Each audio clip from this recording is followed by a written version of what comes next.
Hello everyone, আসসালামু আলাইকুম। Welcome to Naymi cooking house. আজকে আমি আপনাদের জন্য নিয়ে এসেছি ব্রয়লার মুরগি মাংস রান্নার রেসিপিটি আমি আপনাদেরকে খুবই সহজভাবে করে দেখানোর চেষ্টা করেছি। আশা করি আমার আজকের এই রেসিপিটি ফলো করে আপনারাও যদি রান্না করেন তাহলে আপনাদের রান্নাও খেতে হবে অসাধারণ স্বাদের। তাহলে চলুন আর দেরি না করে দেখা যাক আমার আজকের এই রেসিপিটি। রান্না করার জন্যে এখানে আমি নিয়েছি আমার পরিমাণ অনুযায়ী মুরগির মাংস। এটা ব্রয়লার মুরগির মাংস, আর সুন্দর করে কেটে পরিষ্কার পানি দিয়ে ভালোভাবে ধুয়ে নিয়েছি। আর আজকে আমি মুরগির মাংস রান্না করব আলু দিয়ে। এই জন্য দেখুন আমি এইরকম 6 টুকরো আলু নিয়েছি আর বড় সাইজ করে আলুগুলো কেটে নিয়েছি। এখন রান্না করার জন্য চুলায় একটি কড়াই বসিয়ে দিলাম। কড়াই গরম হয়ে গেলে এর মধ্যে দিয়ে দেব পরিমাণ মতো সয়াবিন তেল।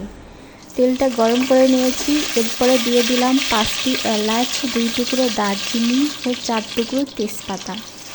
এখন এই গরম মশলাগুলো ভাজার পরে এর মধ্যে দিয়ে দিলাম পেঁয়াজ বাটা। এখন পেঁয়াজ বাটাগুলো আমি ভেজে নিচ্ছি। পেঁয়াজ বাটাগুলো ভেজে নেওয়ার পরে এর মধ্যে দিয়ে দিলাম আদা ও রসুন বাটা। এখন আমি এই আদা রসুন বাটা কিছুক্ষণ ভেজে নেব, যাতে আদা রসুন বাটার কাঁচা গন্ধটা চলে যায়।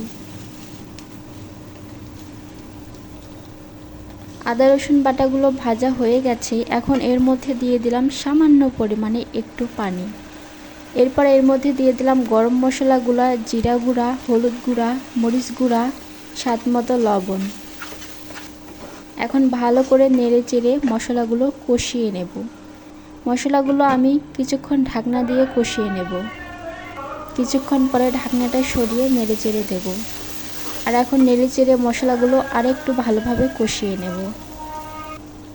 আর এই যে দেখুন মশলাগুলো কষানো হয়ে গেছে।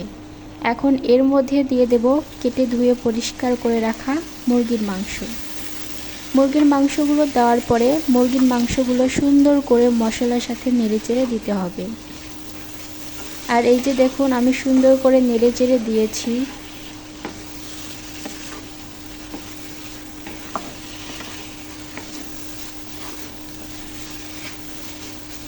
কিছুক্ষণ আমি ভালোভাবে মুরগির মাংসগুলো নেড়ে চেড়ে দিয়েছি। এখন এর মধ্যে দিয়ে দেব কেটে ধুয়ে রাখা আলু। এখন আমি আলুগুলোর সাথে মুরগির মাংস আরও ভালো করে নেড়ে চেড়ে দিব। কিছুক্ষণ নেড়ে চেড়ে দেওয়ার পরে ঢাকনা দিয়ে ঢেকে আমি মুরগির মাংস কষিয়ে নেব। কিছুক্ষণ পরে ঢাকনাটা সরিয়ে নেড়ে চেড়ে দেব। আর দেখুন মুরগির মাংস থেকে পানি ছেড়ে দেওয়া শুরু করেছে। এভাবে মুরগির মাংস আমি ভালো করে কষিয়ে নেব। নেড়ে চেড়ে দেওয়ার পরে আবারও ঢাকনা দিয়ে ঢেকে মুরগির মাংস কষিয়ে নেব। কিছুক্ষণ পরে ঢাকনাটা সরিয়ে আবারও নেড়ে চেড়ে দিচ্ছি। আর মুরগির মাংস যত ভালোভাবে আপনারা কষাতে পারবেন রান্নাটা খেতে তত ভালো হবে। নেড়ে চেড়ে দেওয়ার পরে আবারও ঢাকনা দিয়ে ঢেকে আমি 15 মিনিট মুরগির মাংসটাকে কষিয়ে নেব। 15 মিনিট আমি মুরগির মাংসটা কষিয়ে নিয়েছি। আর দেখুন মুরগির মাংস এরকমভাবে কষিয়ে নিয়েছি। এখন আবারও ভালো করে নেড়ে চেড়ে দিচ্ছি। আর আমি মুরগির মাংস ভালো করে কষিয়ে নিয়েছি, আর কষাতে হবে না।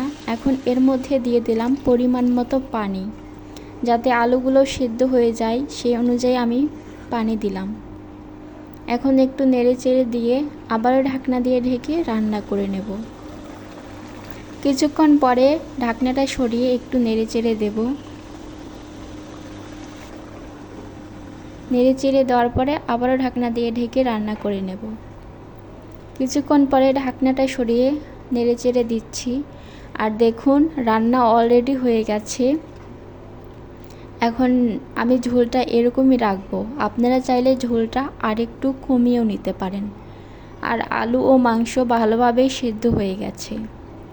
এখন আমি রান্নাটি চুলা থেকে নামিয়ে আপনাদেরকে গরম গরম পরিবেশন করে দেখাচ্ছি। এই যে দেখুন কত সুন্দর হয়েছে। এভাবে একদিন রান্না করে খেয়ে দেখবেন, অসাধারণ লাগবে। আমার আজকের এই রেসিপিটি যদি আপনাদের ভালো লেগে থাকে তাহলে অবশ্যই ভিডিওতে একটি লাইক দিবেন এবং কমেন্ট করে জানাবেন আপনাদের এই রেসিপিটি কেমন লেগেছে। আর অবশ্যই আপনাদের ফ্রেন্ড অ্যান্ড ফ্যামিলির সাথে এই রেসিপিটি শেয়ার করবেন। আজকে এই পর্যন্তই। সবাই অনেক বেশি ভালো থাকবেন, সুস্থ থাকবেন। দেখা হবে পরের কোনো সহজ রেসিপিতে। খোদা হাফেজ।